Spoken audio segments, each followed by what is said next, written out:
1 year అయింది, ఇంకో year ఉంది. నోరు మూసుకుంటున్నందుకు నాకు రైట్స్ లేవు ఒకటి మాట్లాడడానికి. లేకపోతే నా కొడుకులు ఒక్కొక్కరు వాయించి పెట్టేదాన్ని. ఏంటండి మా పొలాలు మేమేమో బలవంతంగా లాక్కోవటమే ఇప్పుడు వాళ్ళు. మరి వచ్చారుగా వెళ్ళి మీరు మాట్లాడొచ్చు కదా. ప్రయోజనం లేదండి. వాళ్ళు ఒక సిఆర్డిఐ చట్టం తీసుకొచ్చారు. కేంద్రంలో కూడా వాళ్ళు ప్రభుత్వం కాబట్టి వాళ్ళు ఇష్టం వచ్చినట్టు తీసుకొచ్చుకున్నారు. రైట్స్ ఉన్నాయి, లీగల్ గా వాళ్ళకి రైట్ ఉంది. ఇవ్వకపోతే లాక్కుంటారు. పిచ్చిక మీద బ్రహ్మాస్త్రాలు మాయ్యాయి. పిచ్చిక మీద బ్రహ్మాస్త్రం వేస్తున్నాడు చంద్రబాబు నాయుడు. మాకు ఓటు వచ్చిన దగ్గర నుంచి వేరే పార్టీకి మేము ఓటేలా చంద్రబాబు నాయుడుకి తప్పితే మేము ఇప్పుడు ఓటేసి మా బాధ మేము మా తెచ్చి మీదకి తెచ్చుకున్నాం. అవన్నీ ఏమనుకుంటున్నాడు?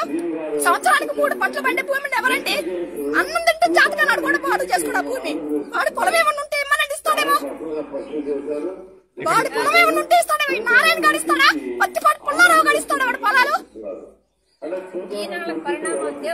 నారాయణ గాడికి ఇచ్చి వాళ్ళ బిల్డింగులు ఉన్నాయి. ఒక బిల్డింగ్ ఏమనండి ఆఫీస్ కి ఇస్తాడేమో.